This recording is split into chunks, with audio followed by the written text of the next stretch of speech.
Hello, and welcome to Worried About Nothing. Today we're going to discuss the movie Cuties and just what's been going on around that recently. I'm Danielle.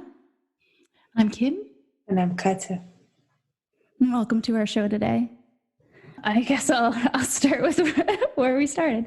It's like my sister, who's not paying much attention to anything politically, she's the one that sent me an article from BuzzFeed saying, how could they portray this movie as something that's, they were trying to kind of like brush it off. Like, this isn't happening. They're not trying to normalize anything. It's all conspiracy theory. And she's got so angry. And she's like, how is this a conspiracy theory? She actually ended up calling me later in the day, and she just kept like kind of going off about it. You know, the kind of energy that we get around something when we're like, no, like, how could they say this? What they're saying is just not true. It's that inner truth that we have to know that somebody else is not being truthful. And I just thought it was really interesting because I was like, wow, I remember trying to talk to her about stuff like this before. And I guess she was kind of resistant to it. I think when people are first introduced to information like this, when it's very fresh and new, it's kind of natural to be resistant to it because it's like, what do you mean? The world, no, people don't act like that. People don't do these things. So to get it from her, I was like, wow, people are paying attention, or it's getting kind of thrust into people's faces now. I think because it's a film, it's a concrete thing. You know, I think people can find it easy to brush off documentaries or social media posts, that kind of thing. But a film that is about this topic, and also the response from Netflix and from the media, is bringing it to people's attention a lot. So I remember seeing Netflix's tweet, which was, you know, reassuring the public that it's mostly pedophilia free, which is just the most ridiculous tweet you can send, because that's kind of like, you are or you're not. It's kind of, you know, mostly. And the media is defending it as well as, you know, being very avant-garde and exploring, you know, controversial topics and all this kind of thing. And it's that brush off. And I think it's getting to the point now where people who, like you said, Danielle, have been dismissing child exploitation and pedophilia and all of the things that we've known about for a while as conspiracy theories are now not able to, because it's out there, it's in the media, it's concrete. And I noticed yesterday that cancel Netflix is trending on Twitter, and so many people, I mean, thousands and thousands and thousands, and there's different reports on how much Netflix is losing out on this, but the last I read was it was $9 billion, which is a lot of money to lose for sticking up for something in the most ridiculous way. You know, it's insanity, really. But I've read that some of the people that are on the board of directors are closely linked with, one of them at least was on Obama's administration, and we all know all the stories behind that. It seems to me that they've really tried to infiltrate this. The time is right now as well, because I remember I saw a post that somebody had mentioned another film that was similar in topics. It was about child sexualization and exploitation that came out in 2018, and it seemed to be accepted. So I'll try and find the name of it. Where is it? Yeah, I didn't see any posts referencing that, but being on Twitter, you know, I saw people having conversations around this, and they brought up the movie Kids, which was a movie about kids doing drugs, which I know I saw it when I was growing up, but I can't for the life of me remember it. Just some sort of argument about the two, or I don't know. So the tweet I saw was, apparently there was a film that was released in 2018 called Desire, and I haven't seen it, so I don't know, but there was a large-ish reaction against it. Parent groups called for Netflix to pull the Desire because they called it child porn. There wasn't quite such a following to it back then, but yeah, this film certainly caused a reaction, definitely. And it just shows that things get to a point, you know, so with Netflix, if they have been releasing these kind of films over the last couple of years, as it sounds like they have been, they maybe settled into the sense of, oh, well, we can get away with it. I mean, that tweet saying, you know, just to reassure everyone, we're mostly pedophilia free, which is incredibly ludicrous, isn't in any way apology. There's no awareness really of what people are protesting against, you know, in that they seem to think that they can tweet that and continue. It just seems like the tide has turned slightly, or something is different. Yeah, because I didn't even hear about the other film that you're talking about, Desire.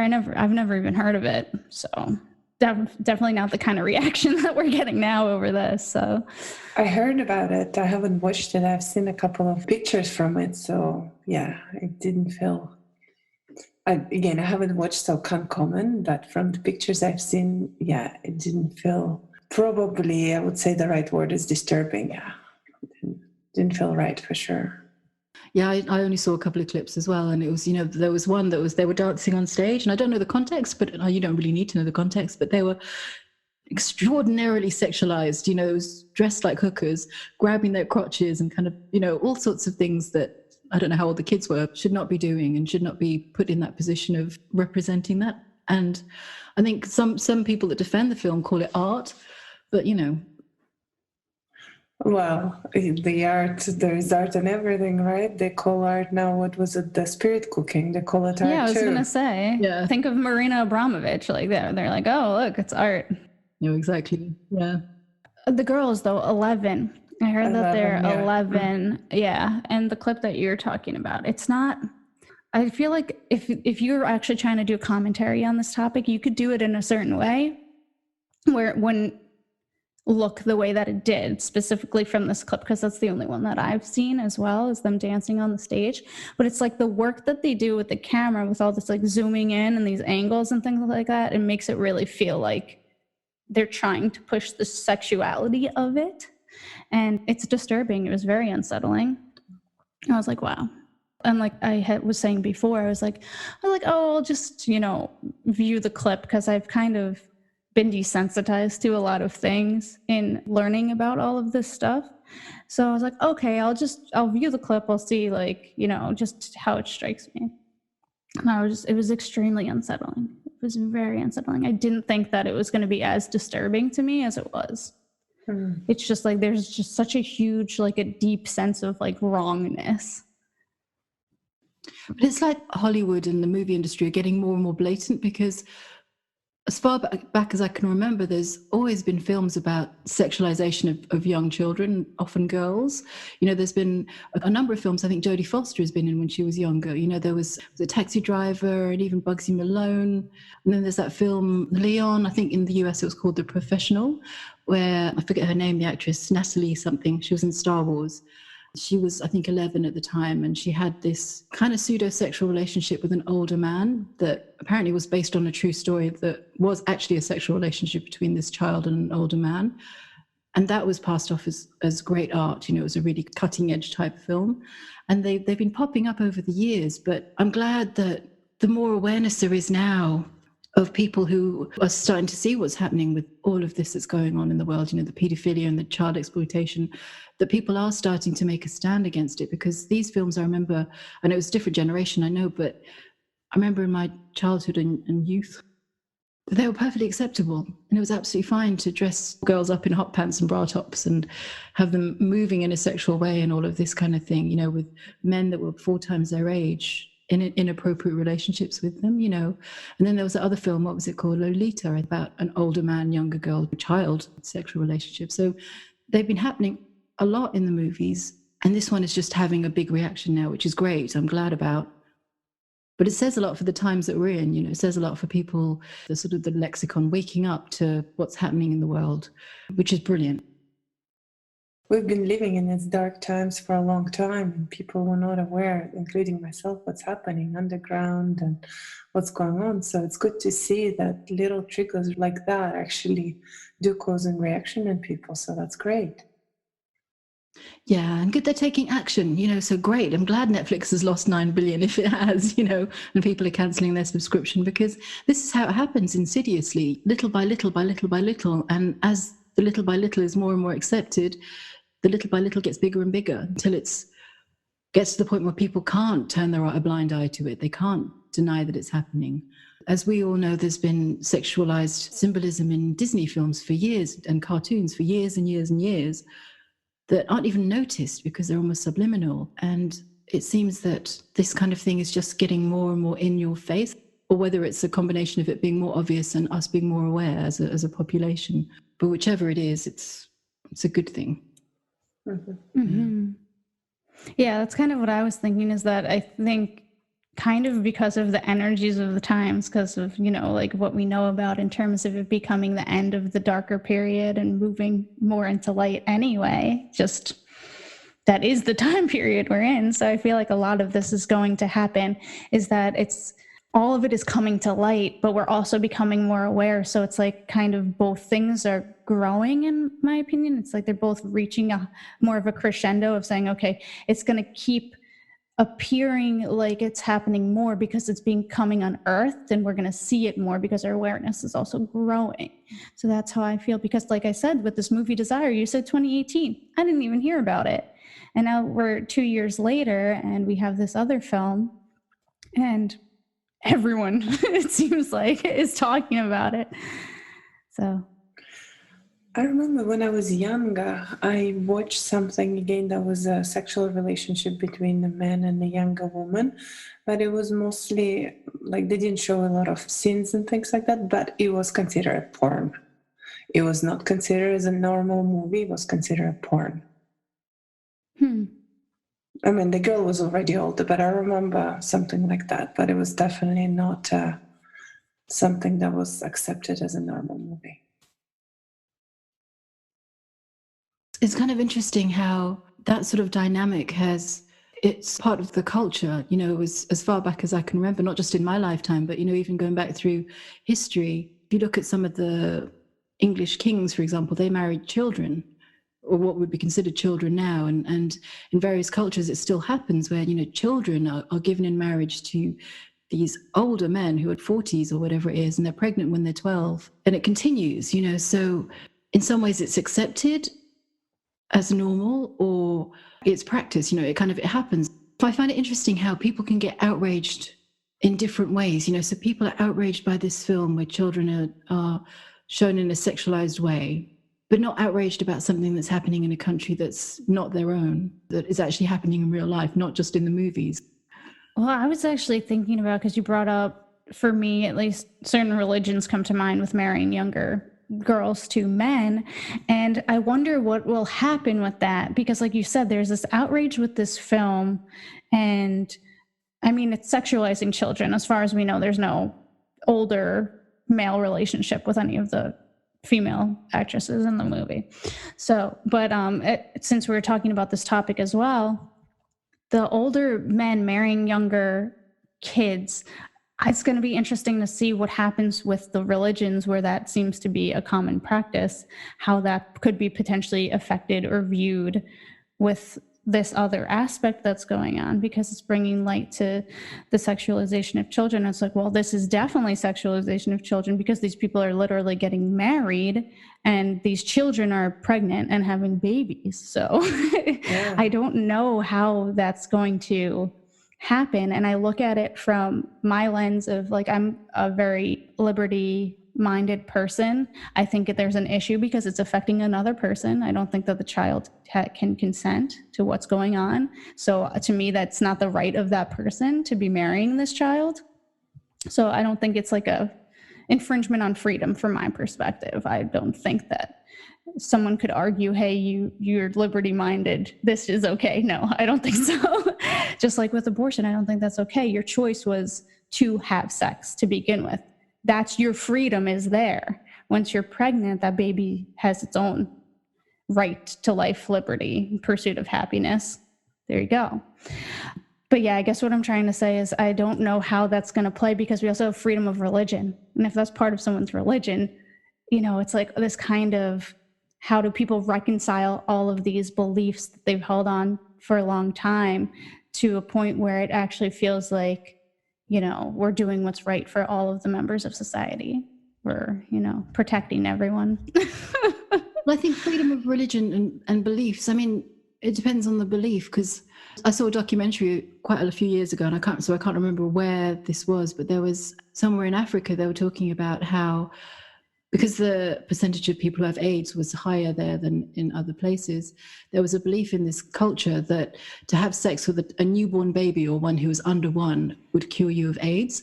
So all these babies had been raped by men who had AIDS, and now had AIDS and had been abused before they even barely could, move. And that was part of, I guess you could call it a religion, because it's a belief. It's a difficult one to talk about, the freedom of religion, but in some ways that's an excuse. It's a smokescreen, because anything can become a religion.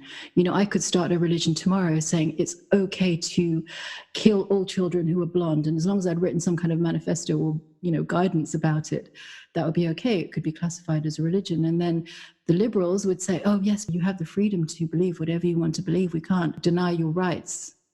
But that's bullshit, So it is, to me, hiding behind the tenets of religion, which are all man-made anyway.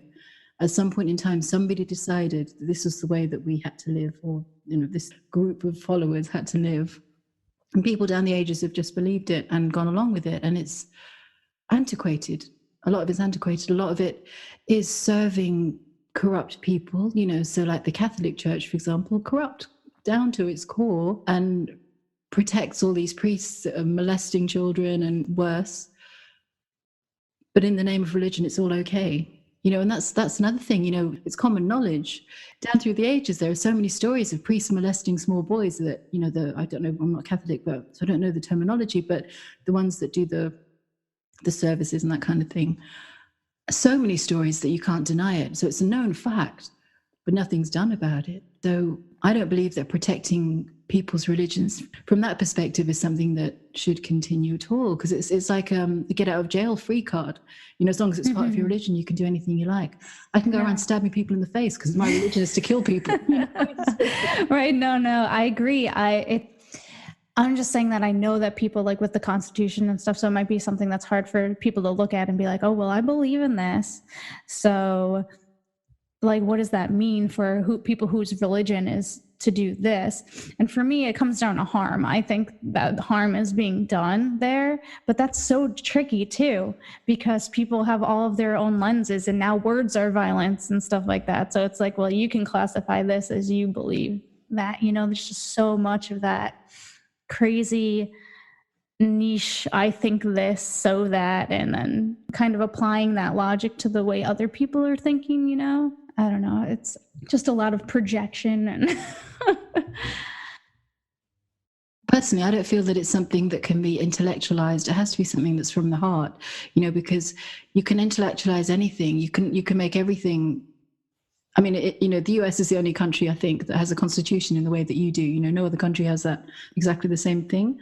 So I can't relate to that, but I feel that it has to be what feels right, what feels true, what is humanity, what is love, what is treating your fellow human as a human. Because I feel that a lot of this abuse that happens, whether it's pedophilia or the sexualization of children or any of these kind of things that happen, these poor children are no longer seen as human, they're seen as objects. So as soon as you start to objectify human beings, you can make the excuse that you can then do anything to them. It's like people that used to have slaves. They had slaves because they didn't see them as human. They saw them as inferior beings, almost like objects they owned in some ways. Talking to generalizations, I'm sure not everyone thought that, but the general consensus was that. And I think as soon as you start seeing other human beings as inferior to yourself, then that almost gives you permission in some ways in your own mind to treat them exactly as you want, because they're obviously inferior to you, in inverted commas. Which is very, very dangerous, because I think this happens in society all the time. Different factions see other factions as inferior or wrong, and because they're wrong and inferior, there's an excuse to treat them however. Violence erupts because there's no love there, there's no heart there, because as soon as you are in the heart, it's impossible to treat other people that way, or it's impossible to even come up with the concept of harming people in that way. So it says a lot for our society that it's so close-hearted that all of this is going on. But I feel that at the moment it's almost like a heart opening is happening, so all of this is erupting like a boil. It's coming to the surface because it needs to be cleansed out, and it's coming to awareness as well. I think a lot of it has either been unknown, underground, or people have turned a blind eye to it. But now it's come to the time when you can't do any of those things. The information's coming out and you can't turn a blind eye because it's right in your face. So hopefully more and more people will continue to see it, object to it, do something about it, so all this stuff stops. I mean, it's just ludicrous. That's a very mild term, but yeah. Well, the freedom of speech can be quite a controversial topic, because you can say, oh, I can say whatever I want. I can promote, as you say, Kim, going and killing people. And I think there was a recent controversial post again with some of the top people from Facebook who are submitting their resignation letters, because apparently Facebook's supposed to stop some posts from President Trump that were Inciting violence, I'm guessing. Usually that's what they try to say. And obviously it's coming from your own president and things like that. So how come Facebook didn't remove it? So then we're going back to all this fact checking that Facebook is doing. And I know many people who posted real things, like going to the protest and showing real stuff that is not a conspiracy theorist, and Facebook would delete it, use their fact checking and say that this is against our policies. So it gets to the point where we know what they're trying to censor, of course, but it's kind of interesting how there is a big battle between those two as well. Yeah, definitely. And they're also not only censoring posts, but they're completely removing accounts. There was one woman who participated in the Trafalgar Square protest, Kate Shemirani. She calls herself the natural nurse, and she's very anti all this COVID bullshit. So she posted a few videos just talking about the experience and trying to get people to come to the next protest. And Facebook just took down her account, and social media has taken every single account of hers down except for her Twitter account. That's definitely not freedom of speech being allowed. Wow. This was a quiet protest. We're not talking about Antifa, and those are allowed. Yeah, exactly. It was a totally peaceful protest. There was no violence whatsoever, but nobody even shouted. It was very gentle. No fires there either, right? No, nothing. Nothing burst into flames or anything, No statues being removed or destroyed. Exactly. No property destroyed, no broken glass, no? Bricks lying by the wayside, none of that. Oh, you weren't at a protest, Kim. I wasn't a protest. No, so interesting times. Certainly. I just feel like it's going to get so much more crazy before the election, the US election, obviously. But, yeah. It's a big one, so I can see why it's going to get huge. It's the whole fight between dark and light, right? So who's going to win? Well, we know who's going to win. It's the light. But it's astounding, isn't it, that President Trump has been nominated for 2 Nobel Peace Prizes, and people still go, "Oh no, it's all about him. All he cares about is himself. All he's after is money and all this sort of stuff." It's like, well, in the media, the thing that you trust, it's telling you that he's been nominated for 2, not just 1, but 2 Nobel Peace Prizes, and you can't even accept that. So rigidly within your own viewpoint you want to remain. I don't know how much mainstream media reporting is really being done on it, though. I don't think a lot of the mainstream news outlets are really saying much about it, because why would they want to? They don't support him, so why would they put out that kind of news any more than they have to, right? It might be like on the back page of something or, But I was amazed when I saw the second article because I knew about the first one, and then I was like, oh my God, another one? Like, what? But I'm sure some people will watch their words, so they'll see it. And how can he's all about money? Well, he's losing a bunch of money by not doing business, and he is being a president. Like, he's not even paying himself anything. Look at all the other corrupt presidents who, the moment they get in the office, they just increase their salary right away. Just look at our President Trudeau. That's what he did. Yeah, absolutely. And I think some of the verbal opposition or the kind of the strong reactions against him is partly part of this boil bursting. It's almost like a protesting against something that you're clinging onto with your fingernails. There's so much evidence. I mean, on Twitter sometimes you see things trending, and one of the things that was trending was, I think there was a conversation going on about the election, the US election. Oh, I think the question was, if you didn't vote for him in 2016 and you're going to vote for him this year, why? Or something like that. And a lot of people were saying because there's so much incontrovertible evidence that he is doing so many things and the country and the world needs him, that undeniable fact, you can't not vote for him. You'd be crazy not to. And this is from a lot of people that were changing sides as well. There were Democrats all their lives who've now come around and said, well, I can't vote Democrat in all good conscience. I can't do that anymore because, oh my God, what am I voting for? But there are more and more reports about child trafficking networks being busted as well recently. I keep seeing loads and loads of posts about those. Oh, yeah. And then my parents were watching, I forget what the name of the series is, but it's the series that they put together on Nexium. I mean, I only watched one episode, so I don't really know much more about it now, but I didn't know a lot about the fact that like I guess it was like a group within a group. So this like the more insidious kind of like where the things were happening was like a group within like kind of the shell group is kind of what it seemed like. So it was like a group of people, and then it was like a specific group within that group where all of these things were happening. Kind of like a secret society within another semi-secret society or club, I guess.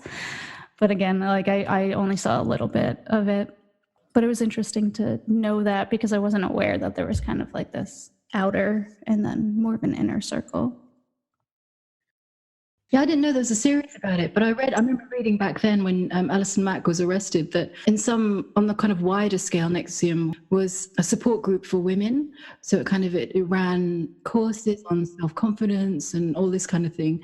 And then as you get more and more into the inner circle, that's when all of this other stuff happened. So I guess that's a way that people can be, drawn into these societies and movements because they're targeted as, let's say they're lonely, they're targeted and they're brought into the fold and they're shown that they can be supported there, they can be encouraged there, they can be taught skills there, so on the surface at the first levels, it will be, oh, this is great, it's a support group, I feel really part of the community, it's wonderful. And then insidiously, as you say, more and more is introduced to you as you open up into it. And sometimes, I guess, before you know it, you're so deeply in there that there's no getting out again. I imagine that not everyone goes in going, right, I want to kill babies. It's kind of, right, I want to find friends or I want to, whatever it is.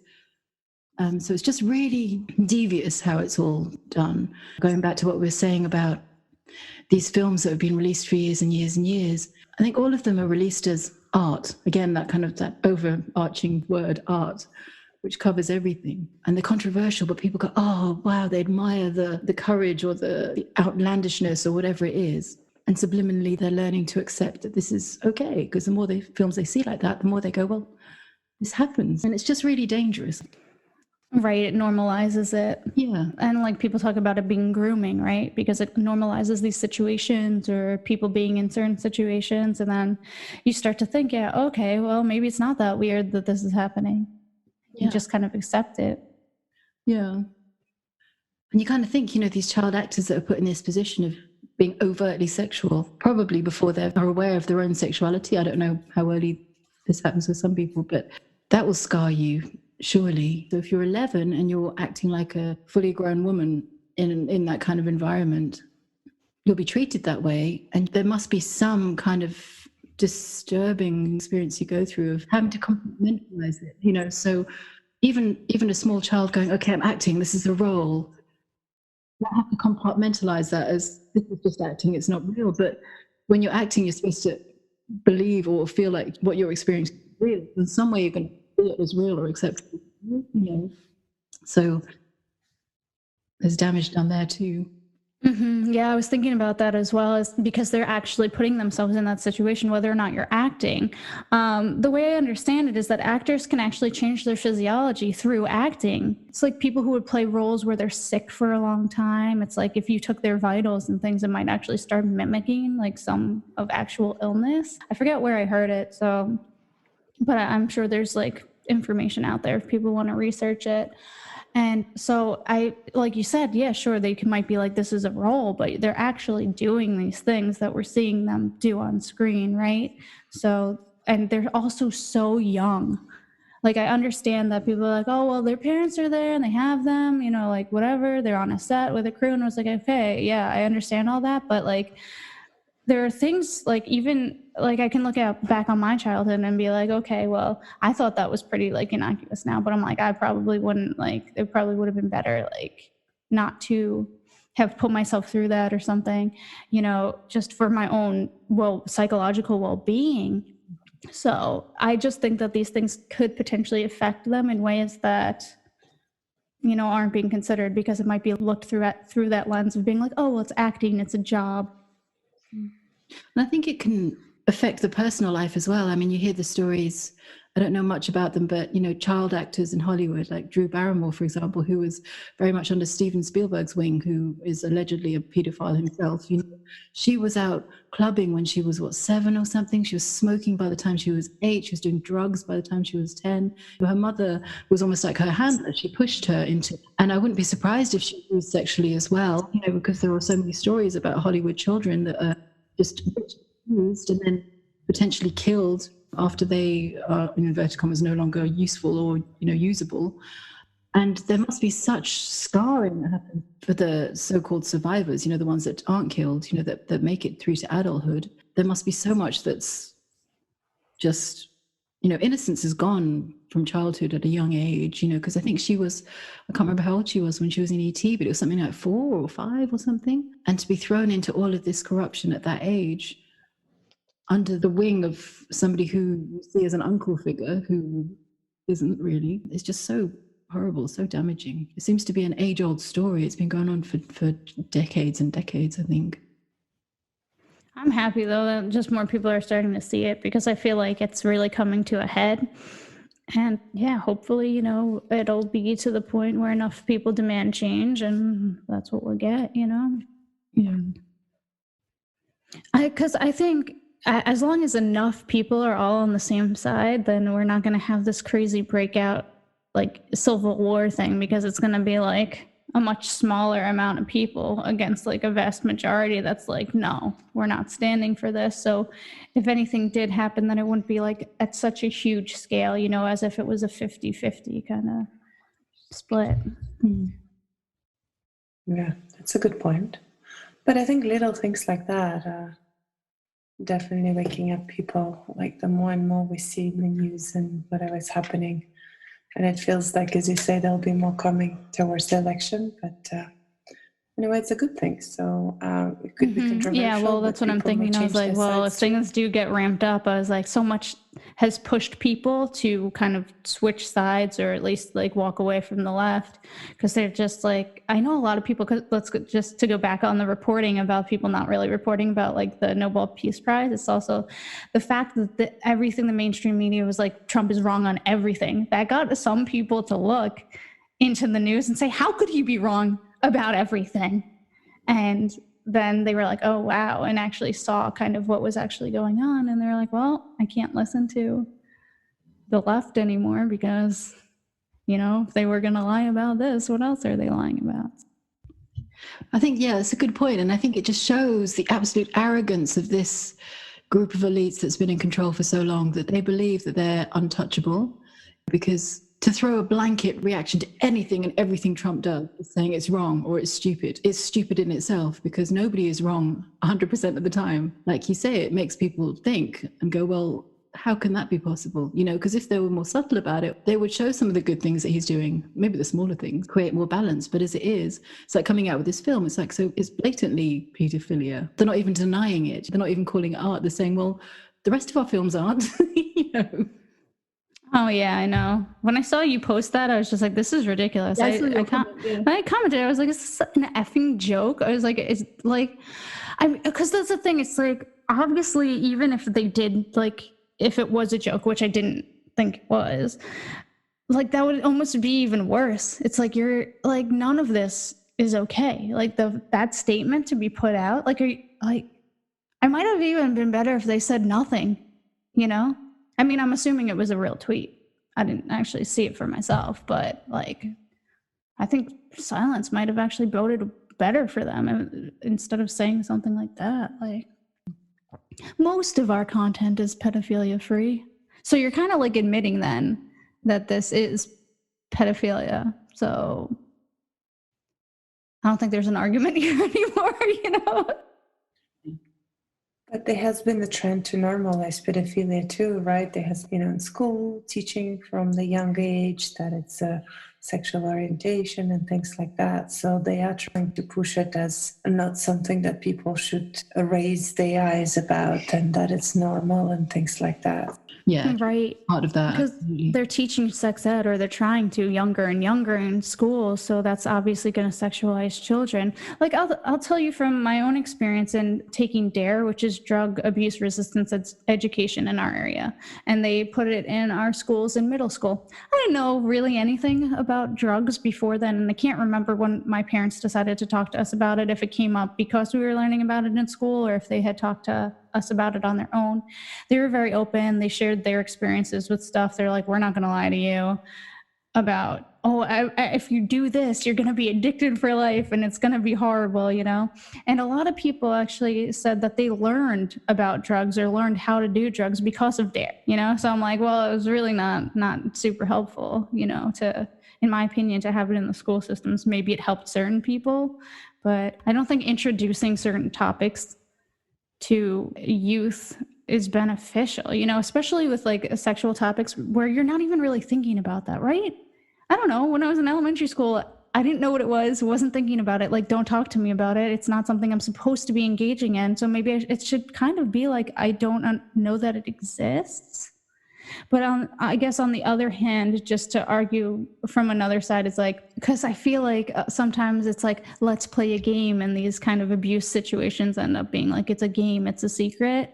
And then maybe there is a certain power in knowing what's going on. Like, you know, to understand like, okay, what's happening isn't a game, but that's not the way that they're approaching it in this educational standpoint. It's not like if someone does this, then, you know, be on alert. This is wrong. This is more like teaching them about their own sexuality and self-pleasure, really, because they're trying to say that kids have these urges, because I think they're going to try to push for the fact that say that kids then can consent. That's where I think this is going. But yeah, I think that's true as well. And that I think it's good if such sex education is taught in such a way that it is about awareness about what could happen, or the predatory aspect, or all of that. But the way that it's being taught these days, or the agenda they're pushing, it's almost to encourage children to be sexualized and to be loose about genders as well, you know? So they're really pushing the transgender agenda as well. It's not just they're pushing for the age of consent to be lowered and all of that, but it's all about this homogenization of people. It's taking away the natural roles. There was part of this elitist cabal, you know, for Hollywood people, is that one of the things often they have to do is change the gender of their firstborn child. And you see quite a few of these, not that I really follow, you know, I don't at all follow Hollywood stories, but sometimes you see them popping up on social media, you know, how suddenly their child has decided they want to be a boy at the age of 6, and when they were born a girl. They've known this since they were a baby. It's like, well, did they? Or they're supposed to dress them as the different sex. And even fashion, you know, that you see on Facebook sometimes, those posts about the latest catwalk trends. And the one that's been going around recently is all these men that are dressed up in girls' clothes. And it's just demasculization, you know, and kind of neutering, in the sense of castrating men. And it's all connected in that it's making everyone marshmallow, in a way that taking the power away from the men, right? Because they're not strong and powerful who can stand up. You know, a good example would be the hunter, right?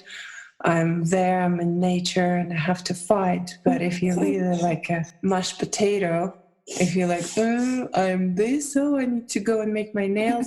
Exactly. It's taking the masculinity away from men. And there's this real push towards doing that, and also taking away the femininity from women. It's almost wrong to be in any way feminine. It's kind of bastardizing the natural roles, or the natural energy of men and women, male and female. It's kind of imprisoning both sexes into being what they're not, and making it normal for that to happen, you know. So as you say, it's like if men are walking around and they turn into these mashed potatoes that kind of refuse to fight for what they believe in, or refuse to stand up for anything that is true, that's anti what real men are meant to be, or are. But so many men are. I mean, these men walking down the catwalk wearing dresses and pigtails and weird fluffy things, they look miserable as well. You know, Yeah. I think they're just kind of like pushing confusion. They want everyone to be in a state of being so confused about like who they are, what they want. Because it's like, well, I don't know, I guess I want this. Because it's just so much easier than if you're in this heightened state of confusion for so long, then you just want someone to come along to tell you what you want. And that's what they'll do, is they're like, okay, we'll make them so confused that all they wanted is relief from their confusion, and we'll come along with the solution and tell them what they should want. But it also causes confusion from the perspective of sexual attraction. So if you're a straight woman and you're attracted to men, and the men look like women or act like women or have the energy of women, that's going to cause massive confusion as well. And then if women are acting like men, you might find yourself sexually attracted to them, and that will confuse you too. So there's that aspect as well, which I think they're pushing. That was our conversation on the movie Cuties that was recently released on Netflix and some other topics related to it. Thank you for listening to our show today. If you'd like to join the conversation, please leave some comments down below. If you enjoyed this episode, please like it, share, and subscribe. Thanks for listening. We'll catch you next time. Bye.